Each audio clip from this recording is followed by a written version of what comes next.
Good evening, everybody. A very warm welcome to the Foreign Correspondents Club of Thailand. Thank you so much for coming along tonight for this very important panel looking at the future of Thai higher education and indeed whether we can expect or hope for significant reforms under a military government.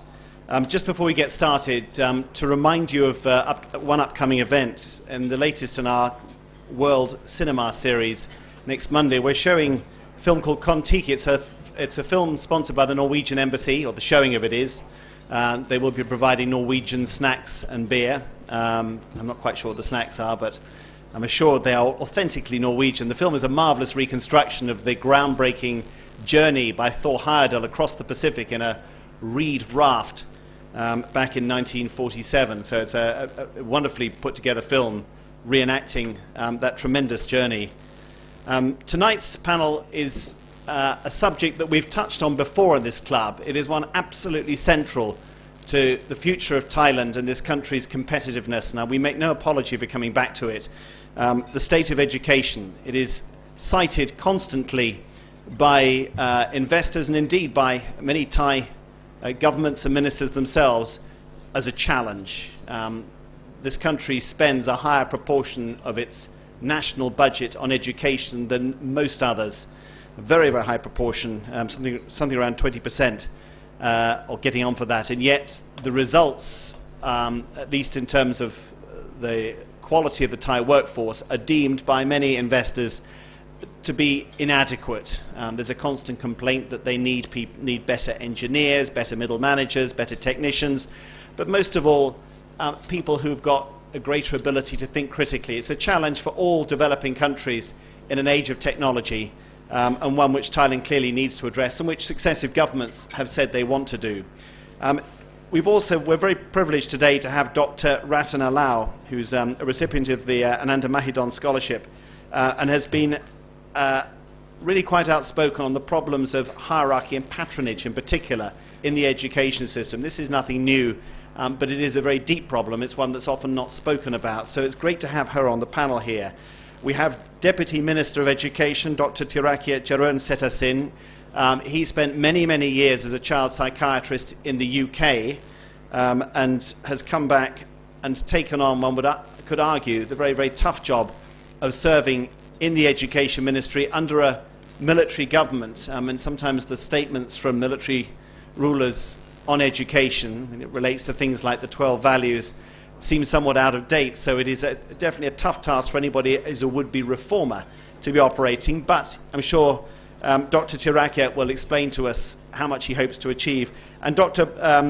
Pumsaran Tongliamnak, he's worked in the policy and planning part of the Ministry of Education, but is also doing a lot of work in different universities at Thammasat and Prince of Songkhla as well, and at the Thailand Development Research Institute. So this is a very expert panel to look into how higher education can be improved and what the challenges are. Dr. Rattana, if you'd like to start off, and then Dr. Pumsaran, we'll hear from you afterwards, and then from the Deputy Minister. Thank you. Yes, thank you very much, Jonathan. It's such an honor to be here, and thank you for having us in this panel. I'm very excited as well as nervous because the central theme of my talk today, we're actually questioning not only the role of the state, but whether the state is still relevant in today's world. I mean, not today's world in a global sense, but today's world in terms of higher education, policy, planning, and direction. And being, sandwiched between, on the one hand, the Deputy Minister of Education and the policy analyst from the Ministry of Education, I'm not sure if I will walk out alive after stating my speech, but I keep it funny and I keep it toned down. As Jonathan has said, being outspoken might not necessarily, is it a good thing being outspoken? One of my now that he mentioned it, one of my interviewees was the end of my book. One of my interviewees said, in Thai academics, you have to know when you can speak and when you have to keep silent. If you always raise your opinion and question the authority, you will not get very far. Even though we say we want to become international, people with international attitudes, such as being outspoken or confident, are not very well promoted in the system. If I was in fact outspoken. My future might be doomed to be in higher education in Thailand. This quote say many things about the system. This quote wrapped up one of the complex and the crux of the debate within higher education development. Is on the one hand, Thailand has always wanted to be international. On the other hand, how do we keep being Thai while wanting to be international? This conflict is much a uniqueness in the system for higher education as in the culture, because on the what I will present today is actually coming from this book that is my book that I had written about. It's called A Critical Studies of Thailand Higher Education, The Culture of Borrowing. The underlying theme that I try to analyze in this book is looking at over 100 years old system of Thai higher education and see how has the state progressed in light of the attempt to become international. And what I found evidently is that the aspiration to be modern, to be in that 100 years ago, we did not use the word international. We used the word modernity. We used the word westernization. And in fact, specifically in the case of Thailand, we used the word Europeanization. Thailand didn't want to be Western for Western's sake. Thailand wanted to be European. To support that, this is a very famous, not famous, but very important quote that I felt reflect the system even until today. It's from Phaya Thamasak Montri, who assessed the beginning of, who had written a report whether to the foundation of Chulalongkorn University. This we are talking about 100 years old quote.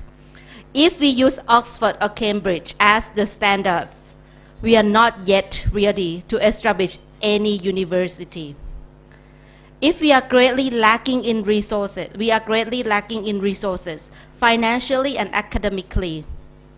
However, if we lowered our standards to be just like those newly established universities that have mushroomed in the West and in the East, we are capable of doing something. The old-style British universities promote stamp of approval that these individuals, their graduates, are capable of doing anything. They are complete gentlemen. Whereas the newly established universities can only certify that these individuals can have professions in engineering, medicine, law, science, and the arts. So from the very start, we see the problem faced Thailand, the young Siam at that time, that we wanted to have a modern learning. We wanted to have an institution for higher learning, but it wasn't for higher learning. It was meant to be a training school. And for 50 years, Thai universities remained training schools. The relationship between the state and the universities were closely tied, were almost identical. You cannot separate the university from the state. In the Western model, there are three actors who encourage or engage in the decision making of higher education. It's the state, the market, and the academics. In Thailand, for the first 50 years, the only actor that available and relevant was the state. Why? Firstly, Chulalongkorn was created to be training schools of civil servants, to train the elites who couldn't have gone abroad, or who decided to stay in Thailand but wanted to serve in civil servants. That was the main purpose. Secondly, when you had Thammasat, Kasetsat, Silpakorn, and Mahidol, these universities were closely tied with the needs of the ministries of medicine, Ministry of Health, Ministry of Agriculture, and Ministry of Fine Art. So how the number of graduates coming out of these universities were forecast by these ministries. And the lecturers who came to these universities were the civil servants of these ministries. So you could not really separate who the state, who the academics were. The academic pursuit was not the top of the agenda. And for 50 years, this is really fast forward. For 50 years, the legacy that was left in Thai system and still today is that teaching intensive. The universities were not created by the German model. The university were not created to be a research institution. It was modeled after the French Grand Écoles of training the high elites. But at the same time, we took it so far with limited resources and with limited academic resources as well as financial resources. We specify that the sole purpose of Thai University was to become a training ground for the upcoming civil servants. Professor Jarat Suwanwera wrote extensively about this problem and how it became very, very hard to take this route out of the Thai system, because in Thailand you are expected to teach 3 to 4 classes a semester. How would you expect to write a research paper? How do you expect to actually produce knowledge work when your teaching loads are so much? But that I'm trying to link what happening 50 years ago to what is actually happening now. The close relationship between the state and the university was inseparable. Field Jompon Tanom, Field Marshal Tanom, and Field Marshal Prapat were presidents of the universities. Field Marshal Tanom was the president of Thammasat, while Field Marshal Prapat was the president of Chulalongkorn. They did see the importance of universities, and they did see the need to control it. So that was the first 50 years. Then, for at that time, the concept, what I would try to illustrate in this very short time, is that the concept of being good university changed over the past 100 years. The first concept was trying to produce a gentleman, not in the Oxbridge sense, but a gentleman to serve the state. So that was the ideal. Then came World War II, American assistant came to Thailand. American became the prototype of Thai higher education as well as in other things. For the next 20 years after the war, Americans spent approximately $2 billion on Thai development, and part of that sum was spent in creating universities in the region. Because for 50 years that I had talked about, all universities happened to be located in Bangkok. So with your American assistance, we created Chiang Mai, Prince Songkha, and Khon Kaen University to be comprehensive. Now, the concept of university were not ministries. The concept of universities were broadened to be more faculty-related, more liberal arts leaning. What happened towards after American coming, another idea, another influence that came was not just about the money, but the ideas that came with it. For the next 10 years, American gave more than 7,000 scholarships for Thai academics to go abroad. And that shifted the way Thai academics think in terms of international relations. There are other books that talks about how the shift from European to American resonated in Thai development. In the case of higher education, what became clear is that after the war, after the expansion to the regional focus, there was an attempt to introduce the private actor in higher education. 1969, there was Private Education Act that allowed the private to establish college, only college, not universities. It took 20 years later where they could reach the same status as being universities and have doctorates. So they were trying to shift the concept from civil servants to market demands. With increasing industrialization, with increasing globalization, with increasing MNCs in Thailand, there were more courses that specialized in industries. There were more courses on business communication, or courses that related to the market's need, which was not exist in the first 50 years. So this is really trying to look at 100 years in 10 minutes. Then we came, like Jonathan said, the problems of Thai resources or Thai human resources were paramount. It was documented that even before 1997 crisis, that Thailand was facing the problem of education. You know, overall average, overall workers were 5.6 years of education, whereas but at the same time, our income was, not income, our salaries for the workers was still higher than the neighboring countries. There were talks in the 1990s, nothing happened. There were papers about globalization. You won't believe that we still talk about the same topics 20 years after. There were talks that we are in this global age and we need to move up. Nothing happened. here you go, hit economic crisis 1997, revamped the whole thing, that there was a need for reform. So Thai academics, Thai state policy makers got together and tried in their best attempt to write what they call, quote unquote, the best national education reform there ever is. So that was the National Education Act 1999. I don't have time to go into the detail, but what it meant to higher education was significant because it resonated the idea of decentralization. We have seen that for 80 years, the state was the sole controller of higher education. But there had been talk parallel since 1960s that higher education should be autonomous. Higher education should be decentralized. Higher education should not be at the hand of the state. So there was a talk for 40 years. Nothing happened until when IMF came in. Okay, my time is almost up. This is an important juncture.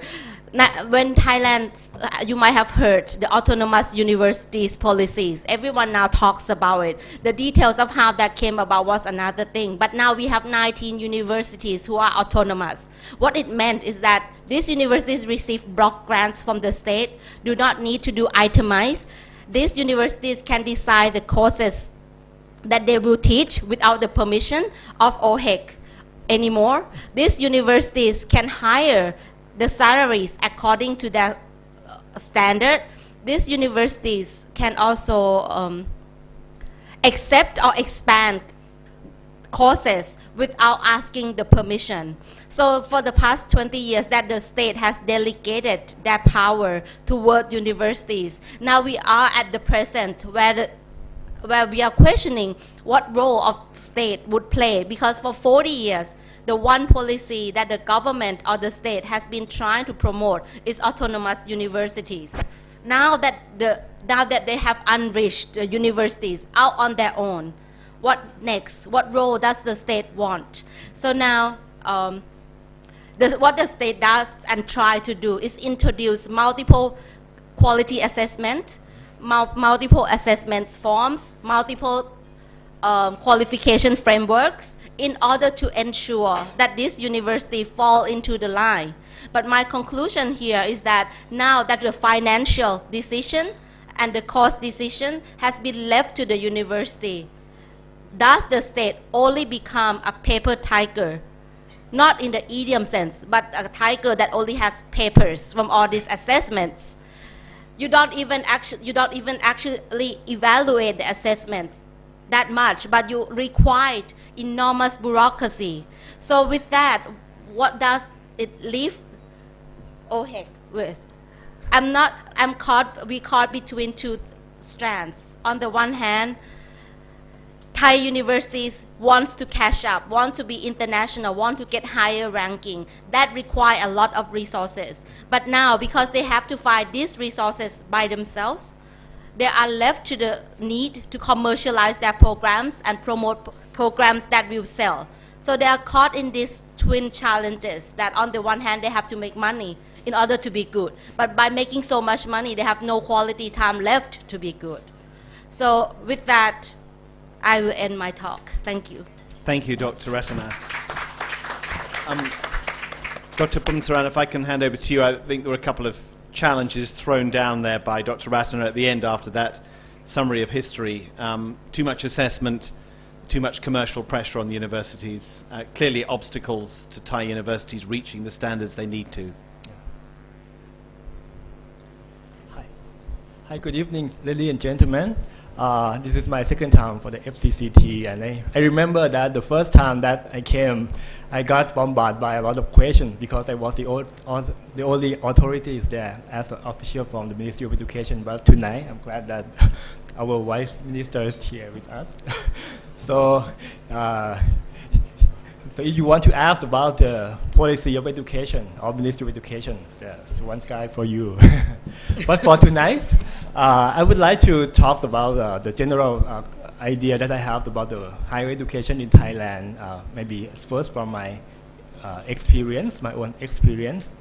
Actually, I have some little confession to make tonight. When I was when I was a student in 1993, actually I was a student in medical school in Chulalongkorn University. Actually, I'm a junior to Mr. Vice Minister. But after a few years of study there at the medical school in Chulalongkorn, I found that I did not like the course. I wanted to change the major, and I think maybe I did not have an aptitude for the education. But I think I want to do the major in social science, and I tried to ask the university that if I can change the major into maybe political science or economics or something like that, because at that time my test score was already good. I have a pretty good entrance examination. I passed one first year at Chulalongkorn with some general education in some other faculty, but the rules at that time, and I think it's still that time, is that if you want to change the major, the only option that you have is to retake the university entrance examination, even though you already maybe studied there for a year or two or something like that. So after a lot of consultation with the family and friends, and finally I decided to retake the entrance examination and to move to Thammasat University in economics. And I think this is one of the agony that I had to go through when I was a student in Thai higher education. And only a few years later, when I was a grad student in University of Chicago and at Stanford in the US, I found that maybe in the US, the student only have to declare major maybe at the end of their second year or maybe the first of their third year. So it's like they have like 1 or 2 years to explore their options, to know what they really like, to know what their aptitude is or what is not their aptitude, something like that. So that's why I got to think that maybe there's something that perhaps we couldn't change, or maybe something maybe not quite right.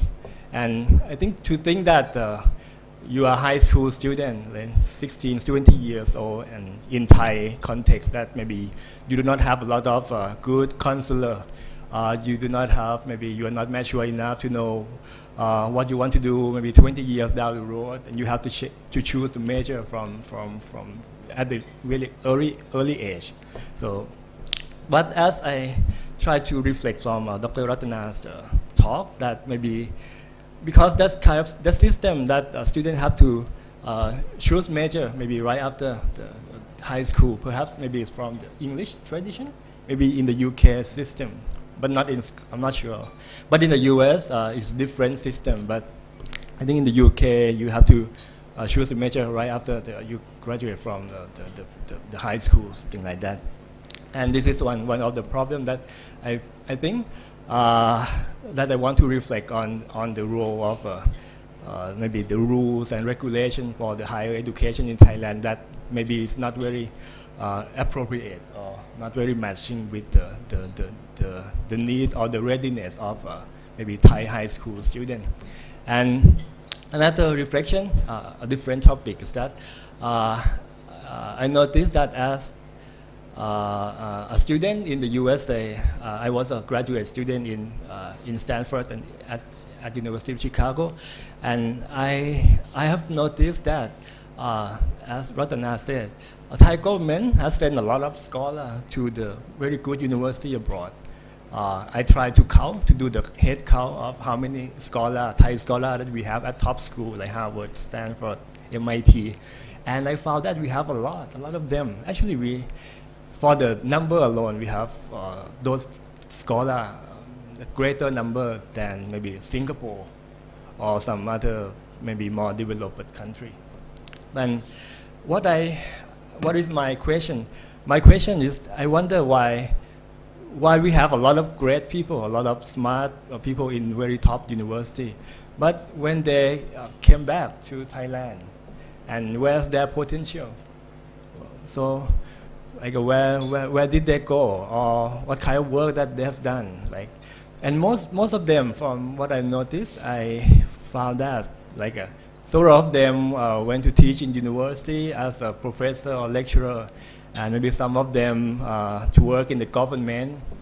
And I think there are two types of, maybe not only two, but the majority of the people who return from grad school, when they were a grad student, I think I know a lot of people who were at the top of their class, have a very good potential to be a maybe academic superstar, had still continue their education or to teach in the USA or at a leading company.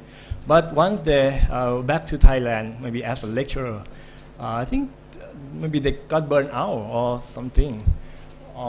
Maybe because they have to do a lot of administrative stuff. They have to do a lot of QA, quality assurance thing, and they have to teach a lot as well. A lot of my friends who maybe teach in university have to teach at four classes per year, and this is considered already minimum, because many universities they require you to teach a greater number of classes than that. And another thing that I noticed is that the incentive system for academic excellence for people who return from grad school is not there in Thailand. Because in Thailand, you do not get money, or you do not get any monetary benefit from doing serious academic work. Actually, in the social science, I only talk about the social science because I know in this field more than maybe in life science or in pure science. In the social science, mostly people got a lot of money.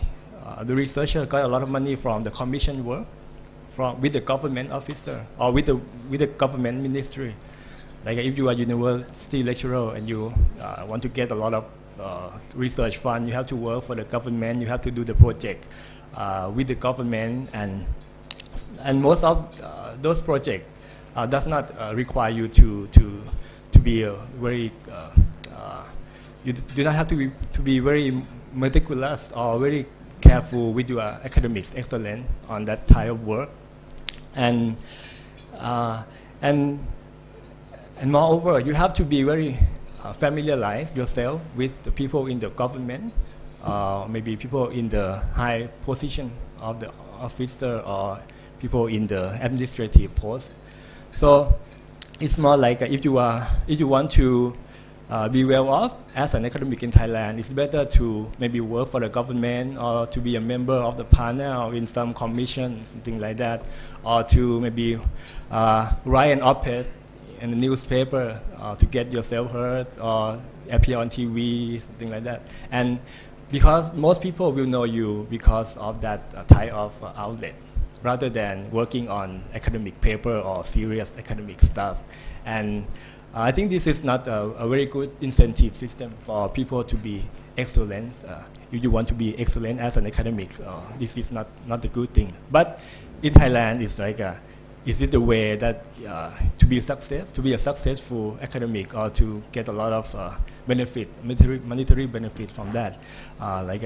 If you compare this with maybe in the case of the US or in European country, I don't think you will be very famous when the first few years after you graduate from grad school, or you just cannot write op-ed in the New York Times. Just only a few years of graduation without any serious work, something like that. But it's very different system from what we have in Thailand. And I don't have to talk about the people who work in the government, because in the government the system is more like hierarchy, and we have a lot of patronage system that usually we do not talk something against our boss, or if the boss or the supervisor say you have to do this and that, then your only option is to do so. It's not the smart thing to do something against them. And what else? I think that's probably fine, 10 actually. minutes. Yeah. Okay. So maybe we'll talk to you again in the Q&A session. Thank you. Thank you very much, Dr. Pumsaran. Clearly more motivation needed for serious Thai academics. It's fantastic to have a Deputy Government Minister here, Dr. Tirakiat. We have a military government that set its standard for education with the 12 values and students reciting them, though I gather Prime Minister Prayut has said that wasn't what he intended. But let us know what you think you in a current kind of government can achieve with this massively difficult challenge of transforming Thai higher education. Thank you very much. Is this a Q&A now, or you're No, asking please give questions? us your thoughts before we get there. It is an honor to be here, and I just like, before I start, thank three people. Kun Nam Wan invited me to speak here tonight. She actually was interviewing me about child protection last month, and it was publicized well. When she asked me, so I feel that I have an obligation because she interviewed me so well then. And number two is Kun Anand. So when I got the invitation, Kun Anand is a great fan of FCC, as you probably know. And so I talked to him, he said, you must go. And then he said, because I'm sending Jonathan Head to talk to you. So I said, because Jonathan is quite well known, I'm not sure for good or for bad. Opinion is divided on that, yes. Among the military and some parts of Thai society. So I thank three of you tonight for inviting me.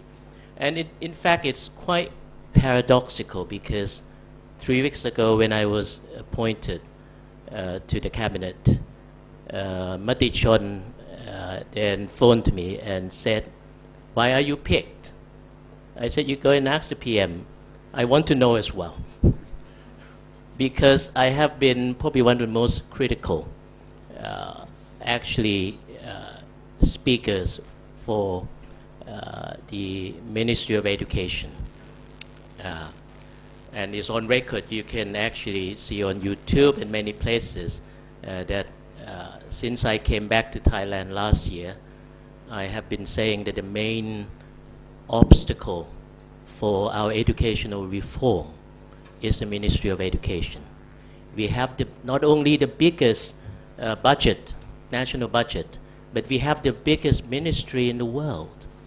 Welcome to my ministry. There are 5,000 people doing all kinds of things. You may want to, I'm not sure this is a joke or not, but I heard so many times about Hitler's quotes that it's not good to have a lot of stupid and diligent people, because that actually would create more problems, because they work very hard but stupidly. It's a very top-down, and people start they plan all kinds of things, and the budgets are usually localized in the ministry. And I have said all along that, when quoting Margaret Thatcher, that when the state owns, perhaps you have heard this, when the state owns, nobody owns. When nobody owns, nobody cares. So we need to actually liberalize our education. And there's so many directives. I can't even remember. When there's so many directives, but no direction.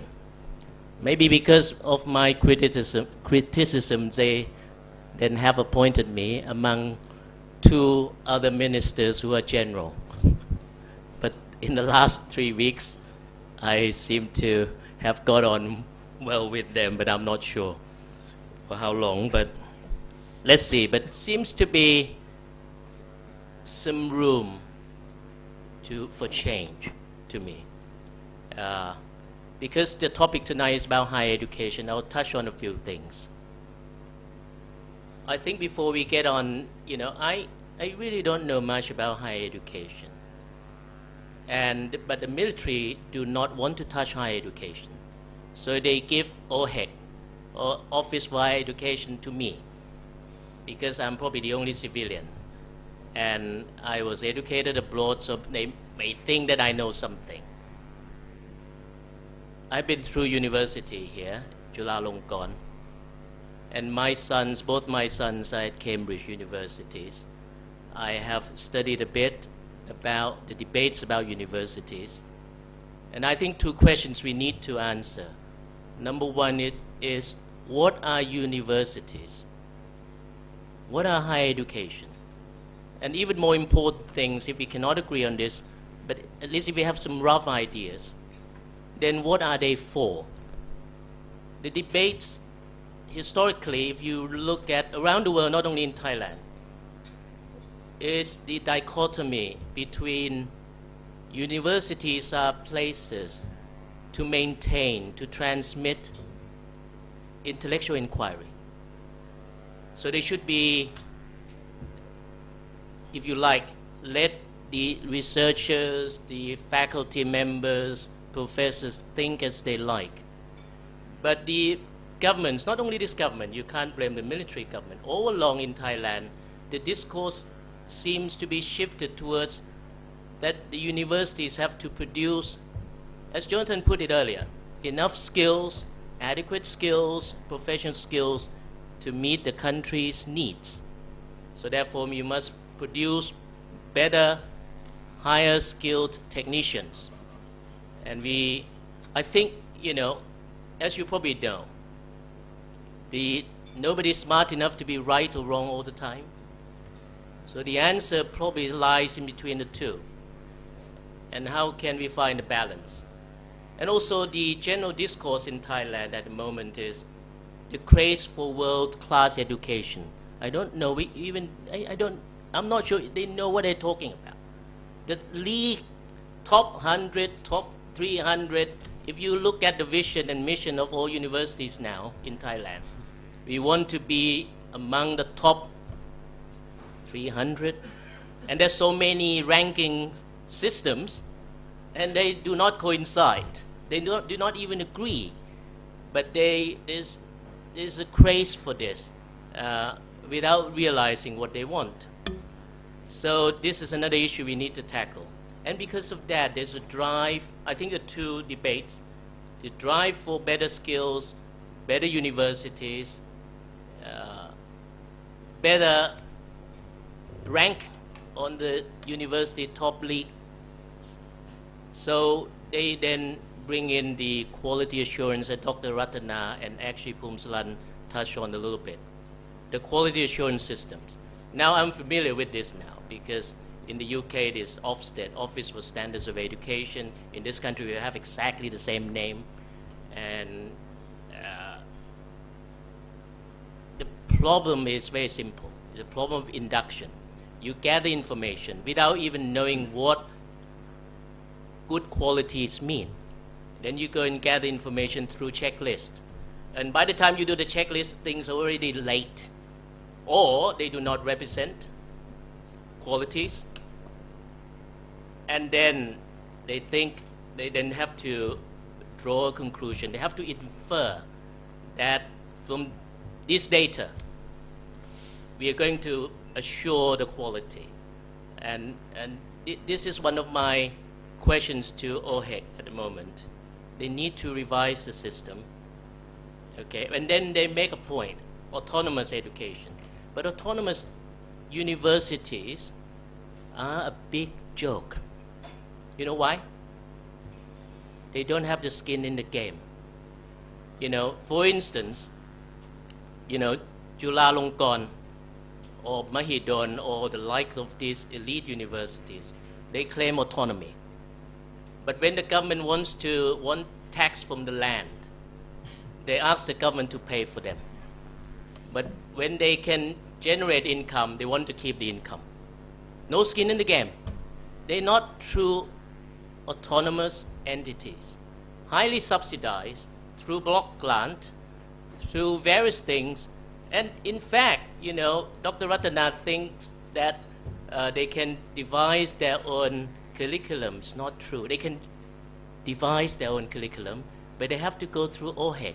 There's an organization that checks the spelling of the curriculum contents and so on, and it's just a big red tape there that is very difficult to have a new curriculum. In my terms, I want everything to stop at the University Council at least.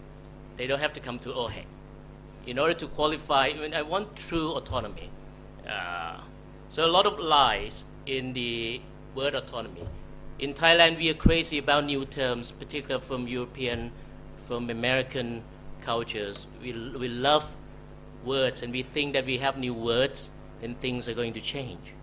Things are not going to change overnight. So I really don't know. I want to stop here. I have a few thoughts about what I want to do. In a nutshell, basically to liberalize universities. Of course, there'll be a risk of poor qualities, but who will judge? Who is going to judge what poor qualities mean unless they know what qualities mean in the first place? So that's for now. Q&A. Okay, thank you. The microphone's there. Before I start the microphone, I just have one little thought to throw to all three of you. We're rather privileged to have in the audience today Kun Natanan, who's a student who rather famously submitted a blank page in her exam on the civic values to General Prayut as a statement that she didn't feel that she should have to conform to these values and didn't feel that it was worth filling in that exam. It's an unusual example, and I think for many of us quite an admirable one, of breaking the mold, of being willing to stand up against something you don't believe. I'd like each of you to give your views about, you must have heard of what she's done, about what she did and whether that represents, in your view, a good, progressive, independent attitude to education. Could you start, perhaps, Dr. Pumsaran? Yeah, absolutely. I agree with her. You support what she did? Yeah. No, I'm speaking as an individual, not as an official from the Ministry of Education. Very diplomatically put. So, Dr. Rattana? Yeah. I think what you did give hope to a lot of people. It's like very quiet act, but very powerful. Thank you. And Minister, perhaps you could say your view of it. Very simple. Everybody has the right to do whatever they want. Of course, the university may fail her or may say you don't move on. Fine. But I think what is the problem is then condemnation from the power that be. I think that is probably it's not quite right. Yes, of course you can hand in blank paper. You know, if I'm professor, then I say I cannot score you. According to the existing rule. You know, I think we have to understand the rules are probably unfair, or the rules are heavily laden with some values. But still, we need some rules. But it's not a matter of, condemnation that you're a bad student, you are defying authority. Yeah, you can defy, and then you can actually show the world what you think. And then the teachers will have to listen, and in fact have to reflect. Why is it that students, if there are more and more students doing this, then they have to really think hard that the system may be wrong. Thank you very much. Your first question, Eric. Yes, Eric Selden, Resource Media. You somewhat answered my question a little bit, but to move on a little bit from it, in not the university level, but in the secondary and primary levels, Minister, do you think that there is any possibility of developing the curriculum more to have students be able to at least be creative in questioning or analyzing somewhat as they might do in the West, to have more of a dialogue with their teachers rather than simply doing rote studying for tests? You want me to answer this? It's very interesting. If you look at one of the Australian studies, that's actually quoted by Cambridge, and they study why Asian students in general are quieter, in class, particularly at university level. And the interesting finding there is that not because they are not brave or it's cultural for them not to speak up, but in that study it shows that the Asian students know that the professors are pretty stupid, and they don't want to ask questions because they know the answer already. But I don't think that study is representative. But I have shown I'm not sure you know the course Justice, Michael Sandel, by Harvard University, a lot of questions and answers to various universities. They need to move, but I'm a psychiatrist by profession. I really don't know how. unless you actually cultivate this attitude from very young. And don't forget, this is a system where both teachers and students do not ask questions, teachers do not want questions. I think there are a lot of other things in there, and we need to move from rote learning. But one thing I'm trying to do is in this government, for me, probably you have seen, I'm not sure you've seen on news now, for the first time I am actually have asked we have to move from the assessment, I think. A lot of input have been done, given you should ask questions and so on. But if the testing, the assessment is multiple choice, now you're not going to succeed. But at the moment it's a joke because the higher secondary students at their year 12, when they do the exams, for instance mathematics, the average national score is 20%. Standardized test 20%. National average, worse than monkeys doing test. Because multiple choice, you have 4 choices. You just have monkeys, draw one line, you get 25%.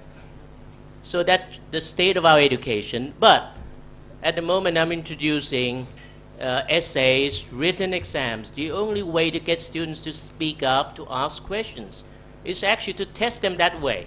Then you have a watchback effect. Then the students, teachers, then prepare new ways. So I'm introducing 20% for language assessment in primary 6, starting from next year as a national standard testing. And then a lot of hoo-has and support and protests, but you will see. So that's one way, but there are many other ways, but I think at a national level, that's how I would go about doing it. Do any of the other panelists have any thoughts on that? Okay, fine. Kun Burin, can I have your question, please? This is to continue on from the previous speaker.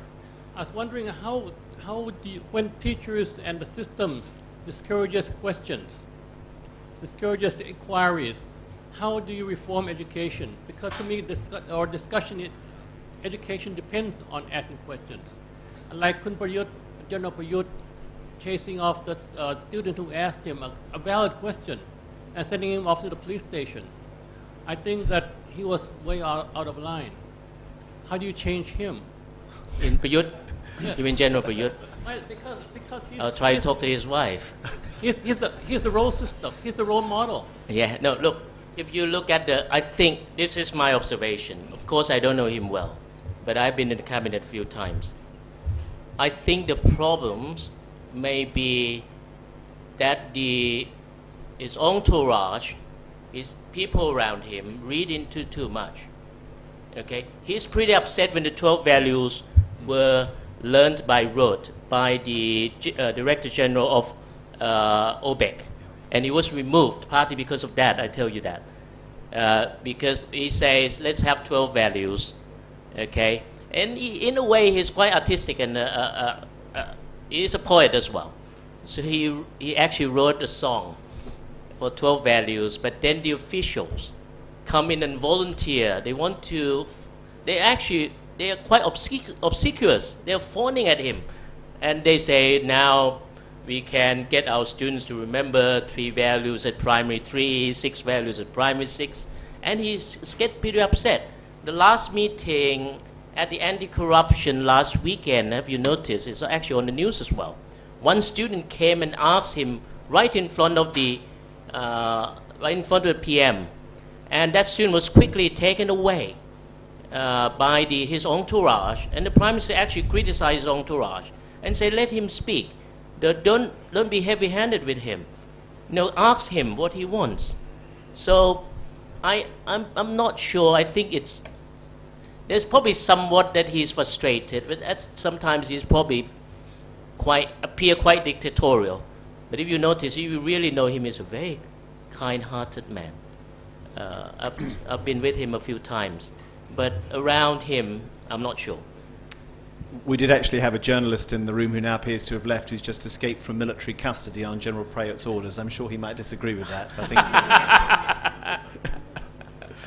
think Dr. Rattana, just on following up on that point, I mean, you've talked a lot about patronage in the education system in the past. Could you outline for us where that is such a problem and how it affects higher education in your view?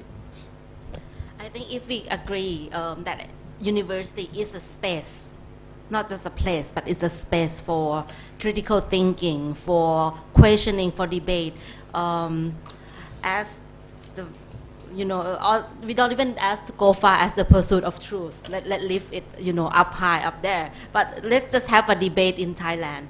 But how could you, in the system that as it is, how could you have a honest debate with your boss when he's the one or she is the one recruiting you into the job?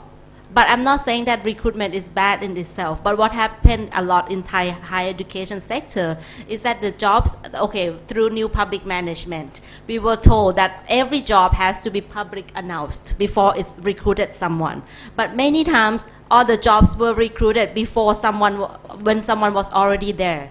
Many times, all the requirements of that particular person had been written so spelled out that there's only one person exists in the entire country that will meet that standard. So that's a rare case. But in a general case, open applications were out there, 2 were already chosen, even anyone was coming in. Interviews were done just as a formality, then that person was accepted. But it's not just about being a gatekeeper for talent. It's about being a gatekeeper that discourages talent.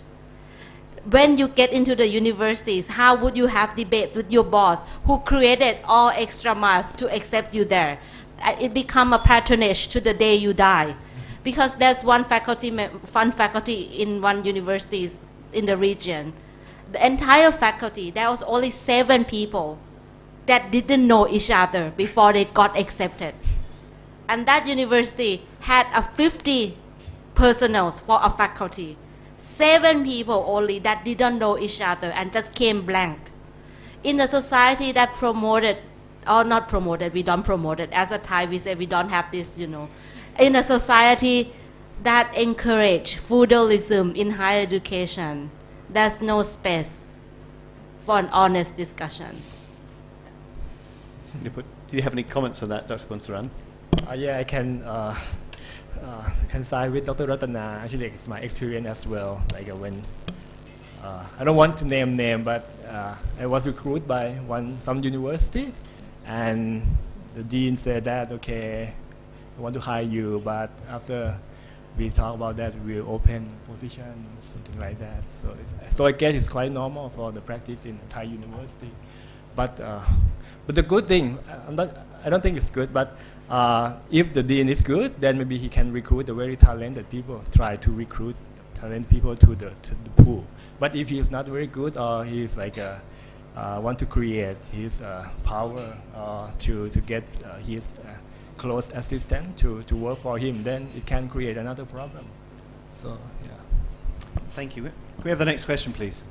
Hi, my name is Gareth Davis. I work for the British Council. I think the question I'm going to ask kind of touches on what a number of people have kind of covered to a degree already, and it relates to the readiness of Thai students before they actually get into higher education, and whether you are actually able to create these innovative, globalized citizens without actually they having the ability to do so. Maybe a couple of months ago, there was a story about how Thai students were sharing answers to homework on social media. And I thought that got to the heart of 2 issues. The first was that young learners, they will find a way to do whatever they need to do. They will be innovative because they're young. Secondly, though, however, they obviously didn't appreciate the learning process. They've been taught to just actually find the answer to a question, and that's it, and that's essentially for me the problem with Thai education, is that you're just learning to answer the test, My question coming from that is that for two ways, how can we leverage technology now in the modern age when so many other countries have a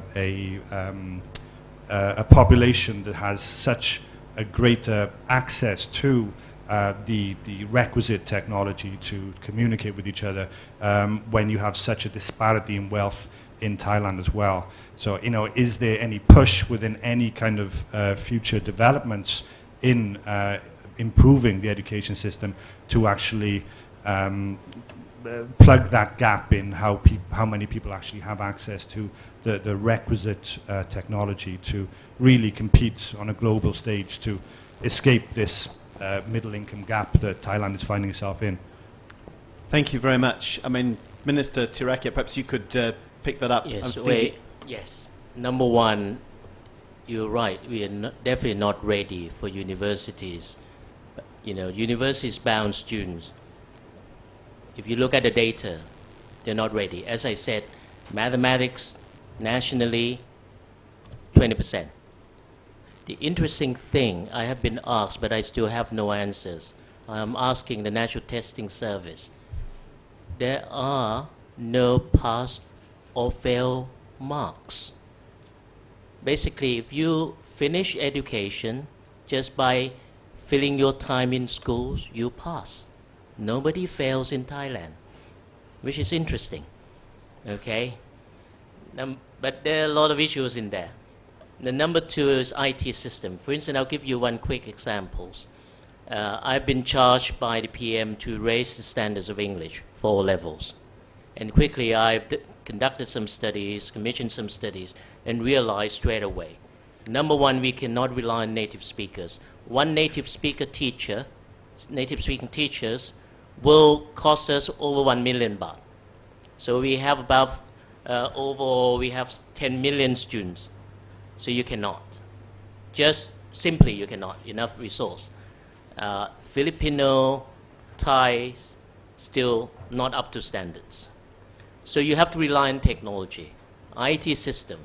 The problem with IT system, people just pay lip service. They create IT system, the government announces digital economy, IT departments and so on.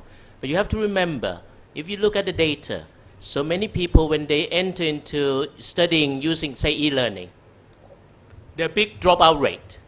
IT cannot reward you. It's not very rewarding experience. Okay, dropout rate high, no motivation to complete. If you look at MOOCs, if you look at all kinds, they're supplementary. So we have to make it primary because we don't have enough people. And then helped by native speakers. So at the moment in commissioning some really good IT, it's like an app. Students will have to be rewarded by experience using the apps or using ITs. So they will want to come back. Nowadays, if you look at any programs for learning, e-learning, hard to navigate, not fun, no fun, and so a lot of problems in there. And so, just to qualify though, it's having just access to the internet actually, because if you pose someone a problem, you have access to the internet, and you can use the internet to actually solve that problem. Yeah, when the access is again, as you probably know, people claim they have good coverage. Thailand has good coverage. Not so true if you look at it truly. The speed and the bandwidth are very important. We don't have. Poor people still do not have. I mean, I agree. I mean, I think we need to invest a lot on this. Number one, the access, the equality, and so on. Before the quality of what I was speaking about, the apps experience, I agree.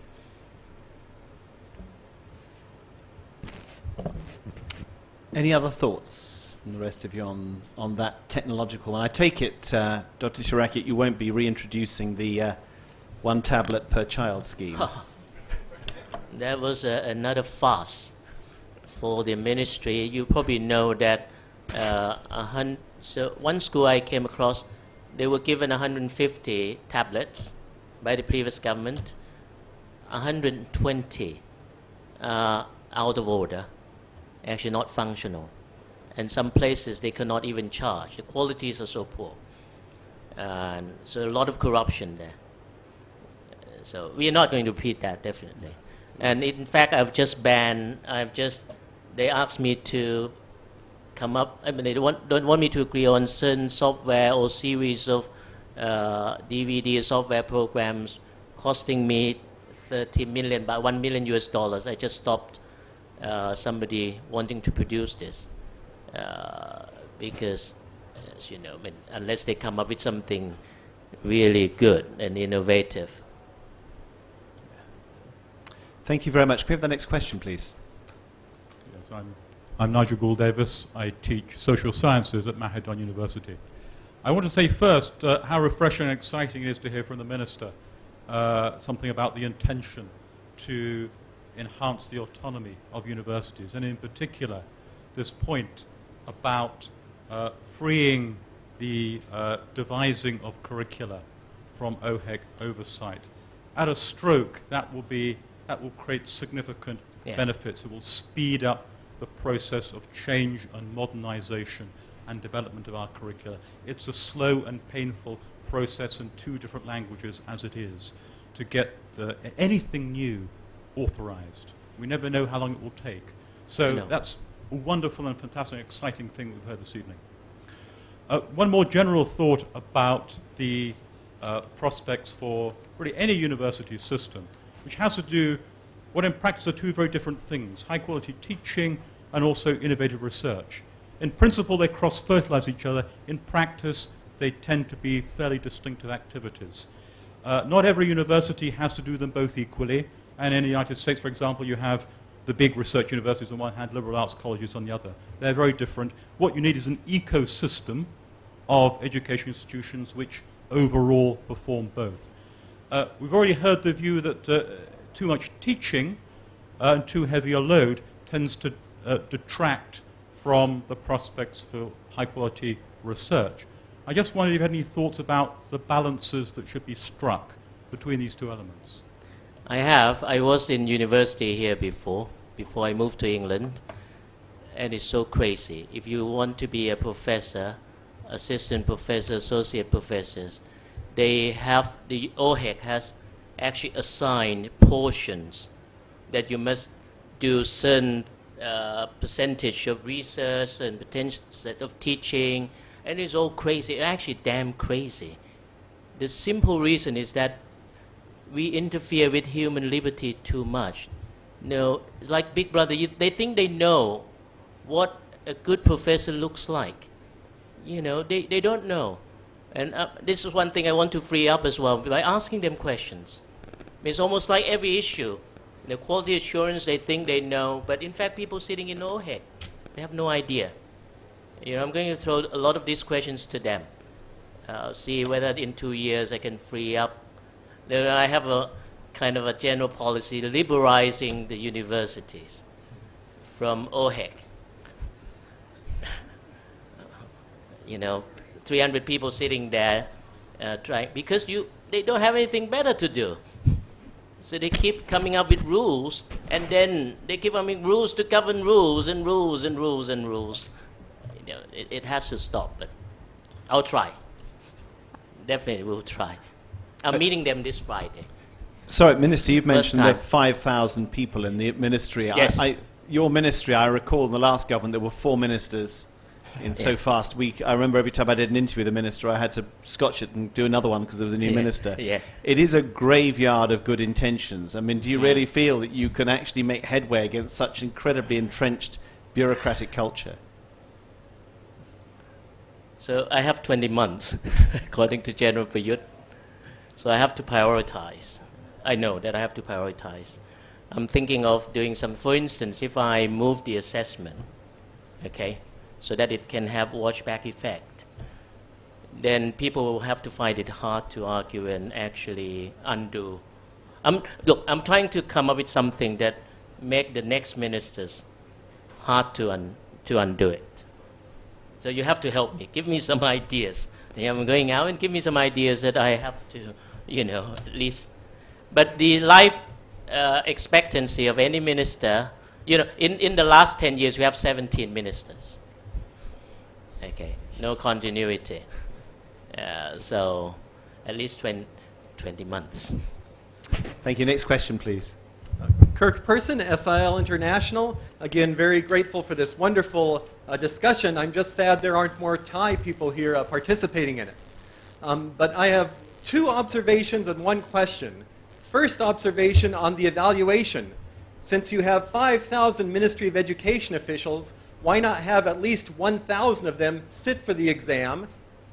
All the questions that most of them miss should be eliminated from the exam. Second observation on this idea of how to teach creativity. And this is a story that actually comes from Patronage in the south. There was a school there where the first grade students were trained in creative writing, and they loved it. They were even staying inside in recess instead of going outside, writing stories on the board in both Thai and Malay using Thai letters. And an official from the Ministry of Education came to visit, and she said, "This is wrong, this is impossible. Thai children are not able to write creative stories until grade 4, when they know how to spell correctly and know how to use grammar correctly." So the message is, language is not to communicate or express yourself. It's another thing that you just need to do correctly. And so that has the effect of limiting the children's freedom to express themselves in Thai, and I think maybe later on, even in English, because the same worries about saying it wrong, wrong grammar, wrong, is suppressing their creative thoughts. We know from art classes, Thai children are so much more creative than American children or British children, in my opinion, in art. But for some reason in the language domain, that area of using language and thought, there seems to be hesitancy on that. So that was the second observation. The question, going back to this school in Patronage, and many international experts at the UN refer to Thailand as the graveyard of wonderful pilot projects. There have been so many great projects, especially in the primary years, done by NGOs or internationals. Many of them have solid statistical evidence to show that it's working, that it's a good thing, and then these programs tend to disappear. Often the explanation from officials is, "Man yung yak," it's too complicated, it's too hard to do this, so we can't expand it. So I'm just wondering, especially for those of you in the ministry, how can you free up the channels so that good research that leads to innovation can be implemented widely instead of disappearing? Thank you. Jonathan, can I answer this? You Because can I love start, this. and then we can see if there's other comments, Okay. please. Look, I hate project-based kind of policy, okay? Because pilot, to me, and actually around the world, pilot projects remain pilot forever. Okay, simply because you cannot replicate it. When you have a good pilot project, say Mahidol School remains Mahidol forever. Even surrounding schools do not become like Mahidol schools. Okay? The system actually consists of components, elements, and rules. My way of working, I want to change the rules rather than doing good. The projects are for us to study, to learn from. It's almost like, you know, when I was training in medicine, we need patients. It's actually projects for our own ministry benefit, so that we can learn and we can improve, so that it can be applied more systemically. And so, you know, I would try to avoid project at all costs, but we'll see. Number two is to answer your earlier observation. In fact, there was a small study showing that teachers' performance on evaluation on tests are no better, if not worse, than those of students.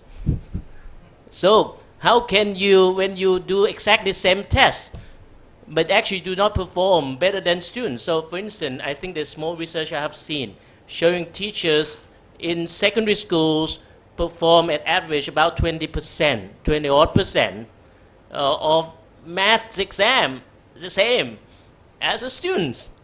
No doubt, we are so equal. So equality is not an issue. Now, the last point about the interference from, you have actually given me some thought.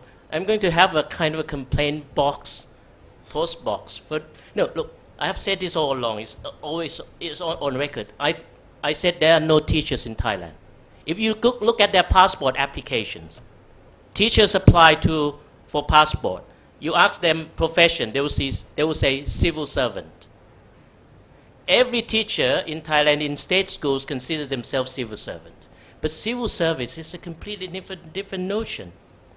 So the teachers on the field, they are professionals. The civil servants in the ministry, which should be small in numbers, keep interfering with professionals, telling them what to do, how to teach. And a lot of them do not have experience in teaching. They probably graduate from Faculty of Education, but they give instructions of how to teach. So, and then teachers want to be civil servants. High up, they want to move up in their ranking. I remember one day I was in a meeting and the Finland people were there, and then one of the teachers asked, what is the teacher's career in Finland? And the Finns are dumbfounded. They didn't know what to answer. Then they said, teachers are always teachers. And then the Thais do not understand, because we thought we have to move up in the hierarchy of civil servants. And then the Finns do not understand. Even look at, there are no principals anymore. One time I was addressing the directors of schools, and I call them principals or head teachers. And they're pretty upset. They come and tell me, sir, you address us wrongly. We are not principals, we are directors. So they got it wrong. And that's one of the things, that's why they keep interfering. I think there are fundamental issues that we actually they don't understand. And we need to kind of get some change, I don't. Thank you very much. You want to come back, please? Yeah. Just a quick follow-up then. So I understand your skepticism of research and pilot projects, but if those can't be depended on, then how do we do change and test to see if the change will be effective? No, I'm skeptical in terms of it's bringing about, all the pilot projects bringing about big changes. I'm not skeptical about its usefulness. I think we should have pilot projects, but for us to learn. You know, what are the problems? You know, what are the good things that come out of it? And then apply to the rules that govern the system. Otherwise, in Thailand, pilot projects, number one, they want to do it because they cannot do a bigger one. Number two, they were hoping, I'm not sure whether they're hoping sincerely, that people will then emulate the pilot project. They can replicate it, but that is a delusion. They cannot replicate it. Now I stopped talking. So for instance, we talk about Singapore and so on, and in the end they said, look, don't quote Singapore now because we don't have Lee Kuan Yew here in Thailand. You know, do we know what's the most important ingredient for Singapore's success, for instance? And so when they quote pilot project, they tend to cherry pick some of the programs, some of the things. We don't even know what works, what are the interactive ingredients. So interesting. So I'm not denigrating pilot projects, but I think it's for us.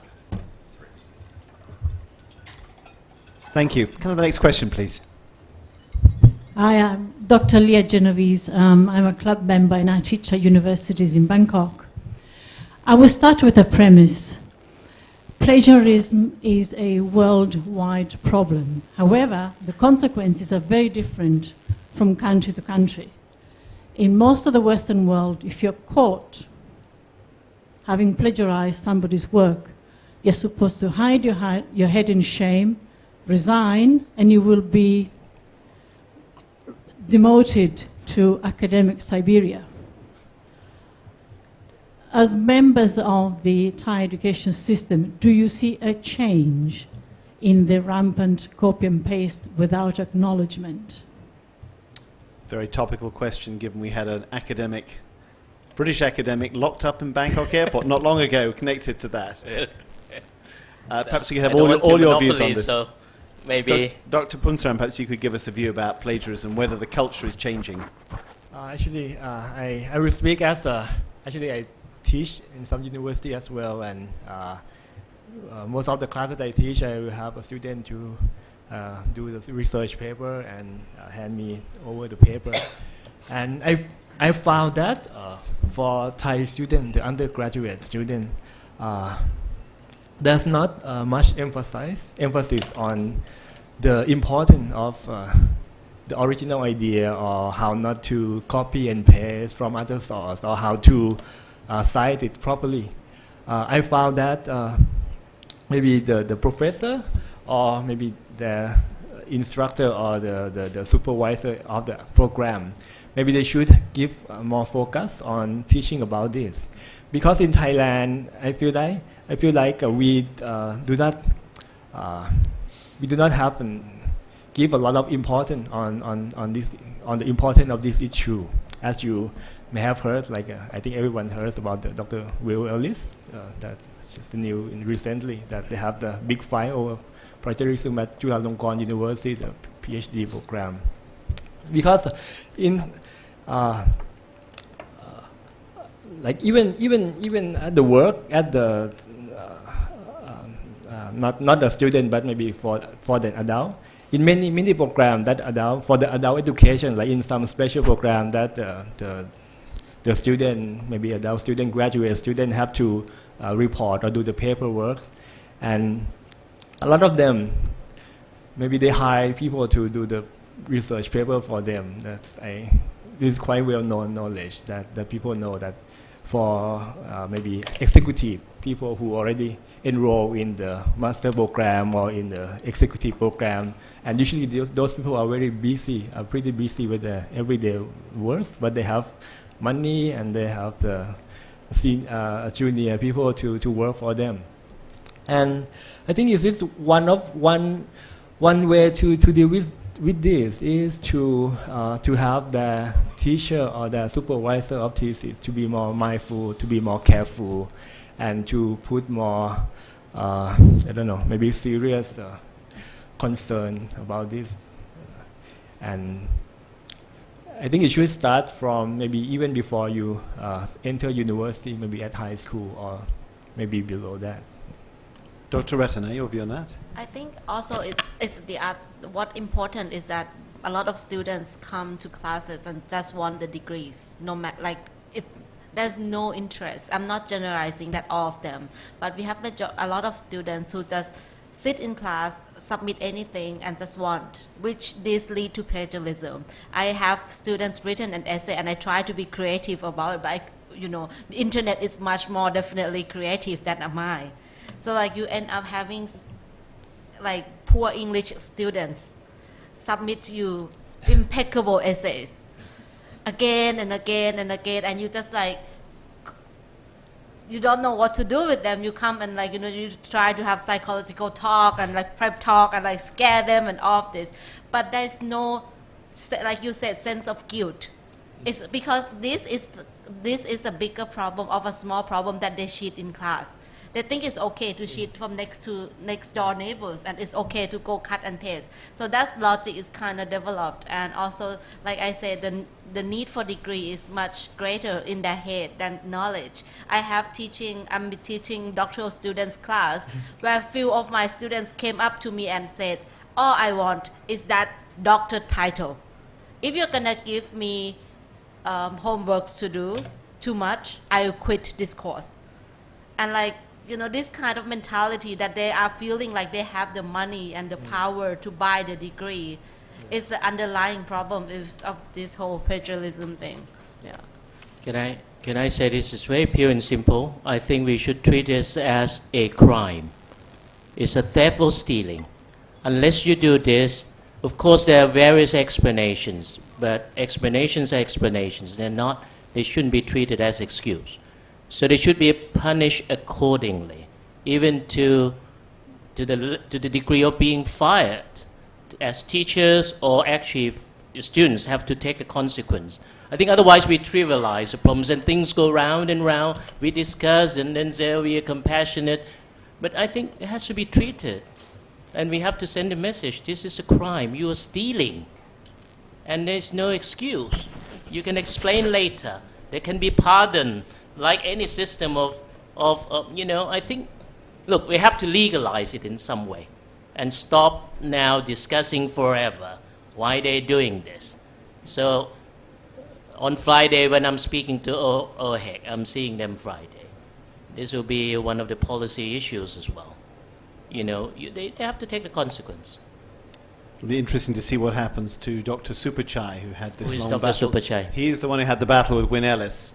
He was found guilty of plagiarizing his PhD But it took Chulalongkorn University, I think 3 years before, 4 years before they even stripped him his PhD, and he filed 9 legal cases against Wynne Ellis. Good. Let them file and let the court here decide. Let's see. Yes. You know, otherwise we cannot have a good system. You know, if we could go on and on and on, I mean, we have to establish this. The next question, please. Thanks. Jenny Goodman. I've been working on assessment in Thailand. I had a question. We've been talking about penalties, and we've been talking about, you know, how we can control the education system, but we haven't mentioned the love of learning and how to inculcate the love of learning, the love of writing, the love of reading into the Thai system. Is there a way out for us? Thank you. Yeah, simply because we haven't got time. You know, there are a lot of things we can talk about. Students' motivation. If you look at the studies of world-class education, one of the most important topics is not about the changing of systems. In fact, we know structural change have very little, they have some effects. The effect size is not great. By changing the students' motivation, the learnings, actually that has a greater effect size. But I thought I'm not here to talk about, you know, kind of academic. John had his studies about love of learnings and all this. So if we have more time, yes, it's going to be another fun subject. Do you believe that statistic that Thais only read some very small fragment of pages every year? No, I think, you know, look, as a research, you know, I'm a researcher myself, I don't. You know, simply, you know, is a sample size random? You know, we can go on and on. No. Thais do read enough, you think? I don't know. As children? I think we don't know. Yeah. But to claim that Thai reads how many lines, and after all, it's not relevant. It's not meaningful, these statistics. You know. Why silent? Rattana, would you like to ask your question, please? Hello. So I have a couple of questions. The first question, I heard you mention a lot about the scores of Thai students on... The what, sorry? The score of Thai students on the mathematics exam. And you said it was like 20%. So I want to talk about my own experience on Thai exam. I take a lot of exams, both in Thai exams and the international exams, like the SAT. And my math score on the SAT was like 790 out of 800, but like almost full score. But when I take the Thai exam, honestly, in some exam, I didn't even pass. So do you consider that Thai exam has some flaws or some mistakes? Like, could you really rely on that scores, that percentage to really blame the student for achieving such a low score? This is my first question. And the second question I want to mention about the 21st century skill. I think as an educator, you might have heard about the 21st century skill, like people need to have critical thinking, need to have critical minds, and they need to be able to think freely about different matters. But with the 12 values that has just recently been imposed by the military junta, I think the idea, the philosophy, the underlying philosophy behind the 12 values is that Thai students need a single mode in order to shape them to be an ideal citizen. If we consider that philosophy, I think it does not really go along well with the 21st century skill, like the creativity, the critical thinking, because we need to consider that people need to be able to think differently and express their thoughts. So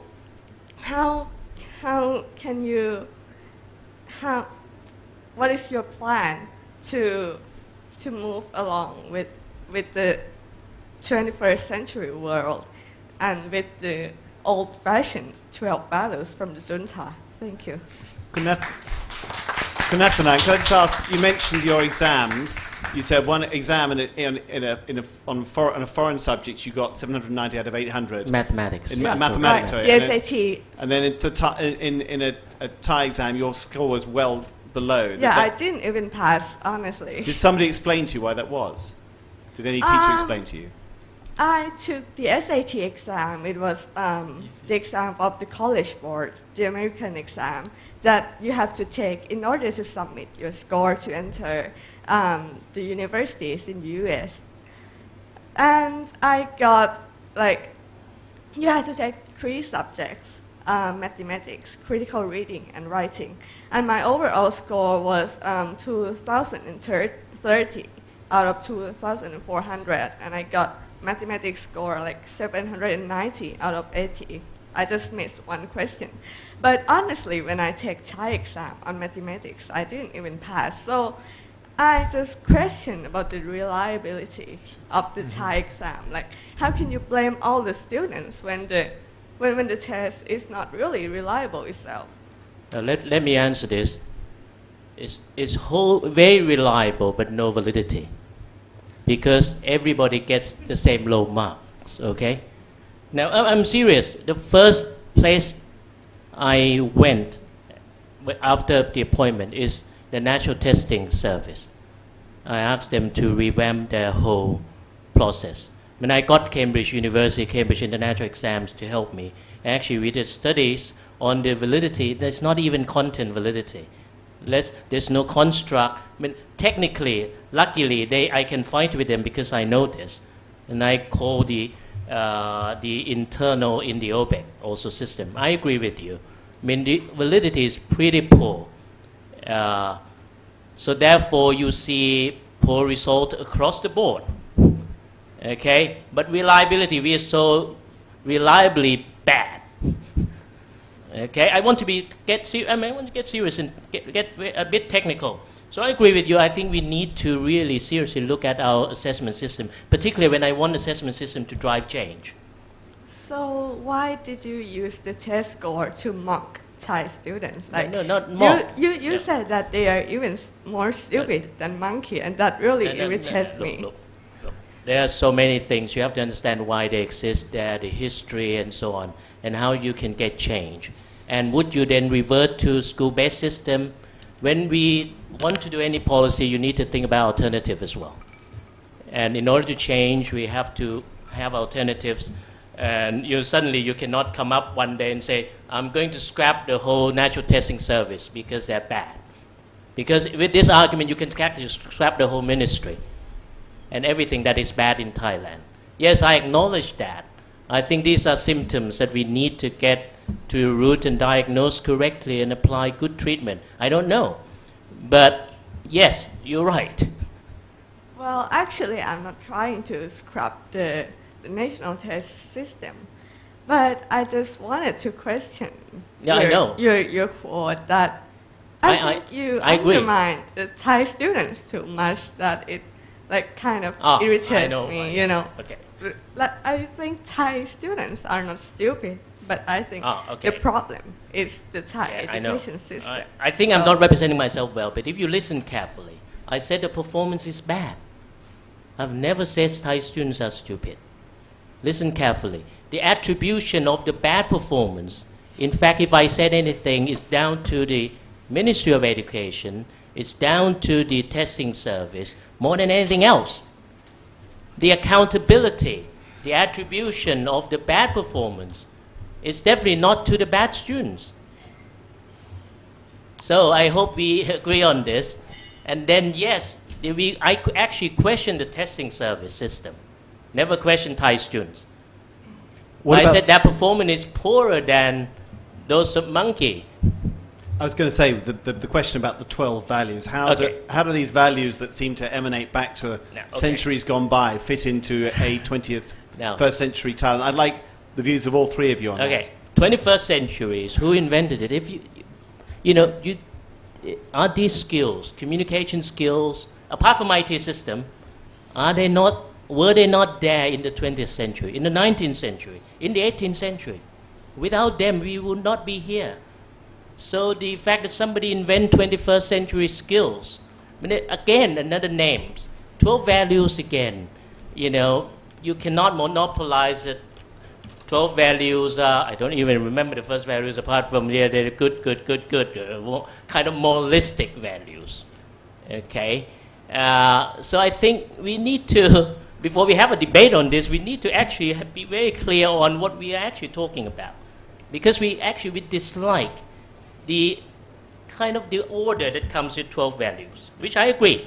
I don't like order either. But before it we implies jump into moulding a certain kind of Yeah. student, which suggests conformity, which is exactly Yeah. presumably the problem Yeah. in Thai education. Then, you know, 12 values or not 12 values, if the education system, things, contents, everything are ordered from high up, we are not going to achieve much. Because you cannot, if you like, legalize or have one size fits all. And nobody can claim the best values, even the PM. But this is a longer debate. Yes. Dr. Punsaran, your view on the 12 values in the 21st century. Are they of any use to a Thailand that is trying to modernize a set of national moral values for children?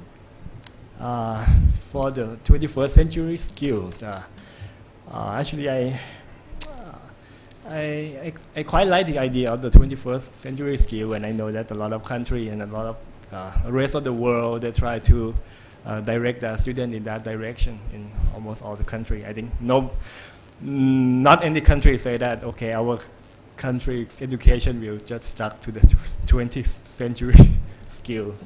So it is very useful, and it is something that we should aim for, as a matter of fact. But for the 12 national core value, I think it's quite different interpretation. There are a lot of interpretation on that. Some people think that maybe on the face value, each core value is good in itself. It's not anything is bad in each the value, but how they put it together and present it as a package. This is it brings some I don't know. Maybe it can attract some criticism from the society, or maybe from people with a more liberal view of the world, something like that. Because you have to, I don't know. This is speaking from the personal view. It's not represent from the ministry or something. I feel that the core value, the national core value, actually is more like a political gimmick, a little bit. I don't know, maybe to conform with the conservative. I feel like it will present some conservative view of the education in Thailand, in the more conservative side. Even though in the value is that's not the conservative in itself, or does not say that the student cannot do this and cannot do that, but something like, okay, you have to, I don't know, I don't know. I'm not sure. Actually, I could not remember the national value myself. Are you comfortable with them as an educator, the idea of 12 values laid down by a military government that citizens must adhere to? It's very hard to answer. Diplomatic. Dr. Rattana, what do you view? Yeah.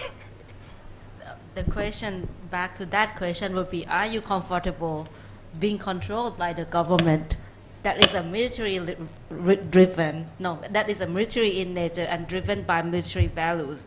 So whether we are okay with the values or not, back to the first question, if we are okay with the person who create these values. But to go back to your question on the conflict between 12 values and 21st century skills, I have a Prince Damrong's quote to respond to you, that he said the Thai people love and know how to pick and choose. We choose something when we like, and we don't choose and pick some things that are in conflict with our Thai cultures. This was said like 100+ years ago. And we are hearing this the same with these 12 values crash with 21st century skill.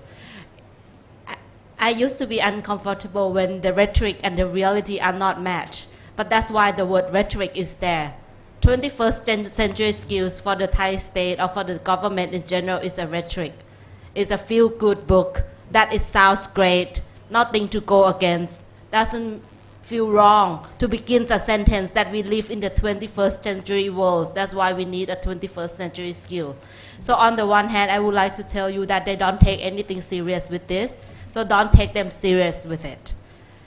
And on the other hand, whether we are comfortable with 12 value skills, it reflects a lot about what Thai authorities think of Thai education. They think of schools as almost a factories of values. And it has been like that for 100 years. This is not new. And it also reflects that they don't look at schools as a place of skills.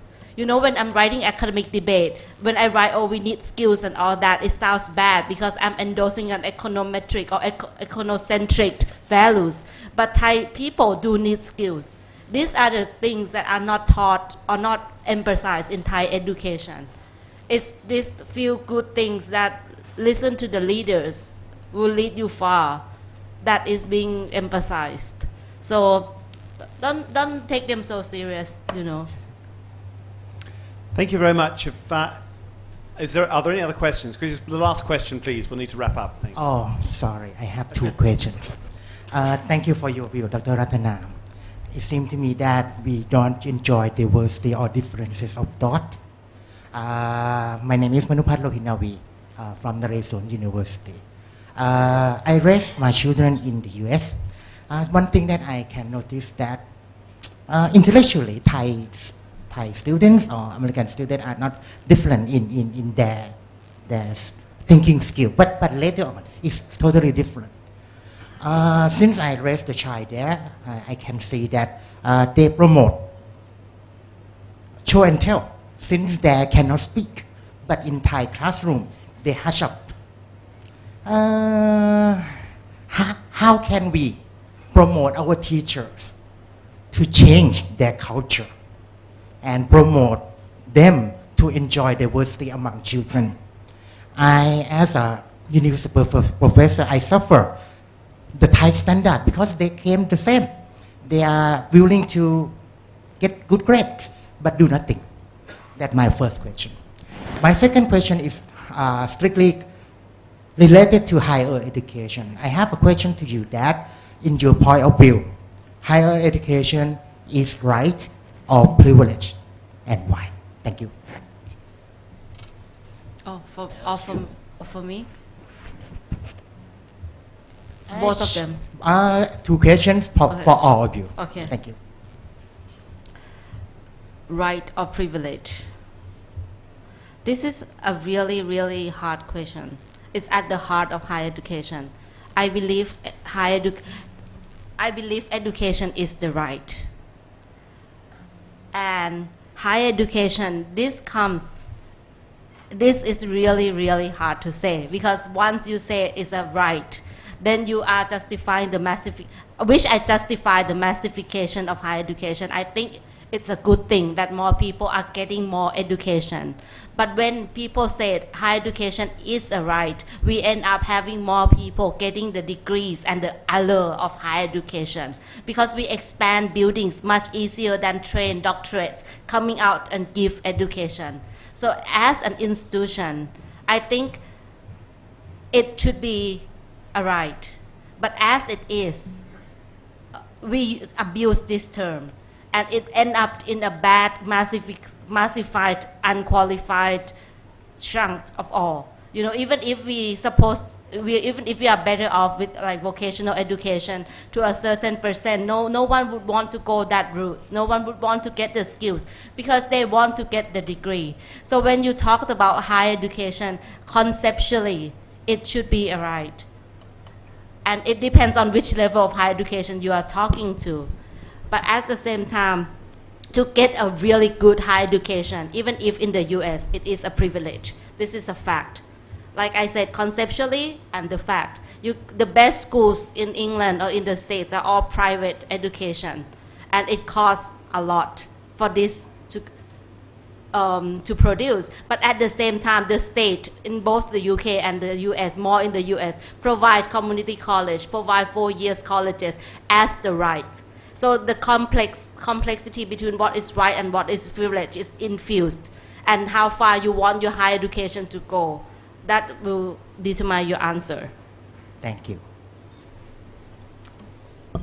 Thank you very much indeed. Listen, I'd like to thank our panel, Dr. Pumsaran, Dr. Tirakiat, and Dr. Rattana. This was an extraordinarily wide-ranging discussion. We went well beyond higher education. It is something clearly we're going to have to come back to in the club, but thank you for your questions as well.